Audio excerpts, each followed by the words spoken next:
कुछ दिन पहले ही हमने आजादी का अमृत महोत्सव मनाया।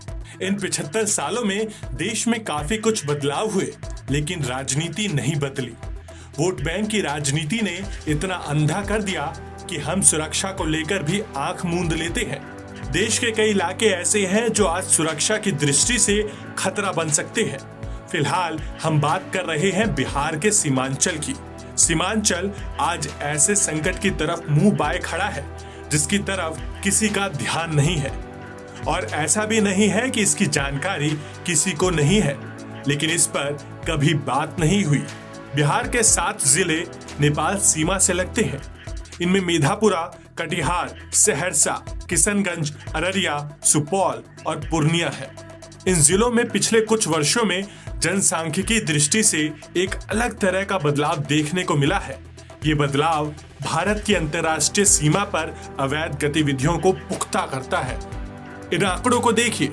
सीमांचल के इन 7 जिलों में हिंदू और मुस्लिम की बढ़ती आबादी से आप समझ सकते हैं सीमा पर कितनी अवैध गतिविधियां चल रही है। ये आंकड़े 1971 से 2011 के बीच की है। भारत सरकार की जनगणना के आंकड़े से पता चलता है कि 1971 से 2011 तक बिहार में 198.71% जनसंख्या वृद्धि हुई है। आंकड़े से यह भी पता चलता है कि इन 5 दशकों में हिंदू आबादी की वृद्धि 185.9% और मुस्लिम आबादी की वृद्धि 273.81% थी। यह चिंता की बात है कि विशेषज्ञों और सुरक्षा एजेंसियों को संदेह है कि इनमें से अधिकतर लोग भारतीय मुसलमान नहीं है, बल्कि बांग्लादेशी है और संभवतः रोहिंग्या भी है। सुरक्षा एजेंसियों का मानना है कि बांग्लादेशियों के समूह भारत बांग्लादेश सीमा पर भारत में प्रवेश करते हैं और नेपाल की यात्रा करते हैं। एक बार जब उन्हें नेपाल में छोड़ दिया जाता है, इसके बाद ये ग्रुप भारत नेपाल बॉर्डर से बिहार के माध्यम से भारत में प्रवेश करते हैं। आप इन बिंदुओं से समझ सकते हैं।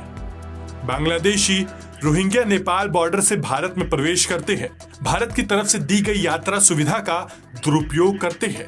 भारत आने के बाद ये यहाँ के मुस्लिम परिवारों में शामिल हो जाते हैं, फर्जी आधार बनवाते हैं, ग्रामीण क्षेत्र की लड़की से शादी करते हैं। इसके बाद इन्हें पहचानना सुरक्षा एजेंसियों के लिए मुश्किल होता है। धीरे धीरे ये लोग अस्थायी समूहों में बस जाते हैं, जो समय के साथ पक्के घरों का रूप ले लेते हैं। अब सवाल ये उठता है कि ये बस्तियां, जिनमें हजारों घर हैं, दशकों तक किसी का ध्यान कैसे नहीं गया। राजनीतिक विशेषज्ञों, शोधकर्ताओं और शिक्षाविदों और स्थानीय सामाजिक कार्यकर्ताओं का कहना है कि यह राजनीतिक संरक्षण के कारण ही संभव हो पाया है। यह समूह राजनीतिक पार्टियों के लिए वोट बैंक का काम करते हैं। आज भारत को काटने में वो करीब करीब पहुंच गए हैं।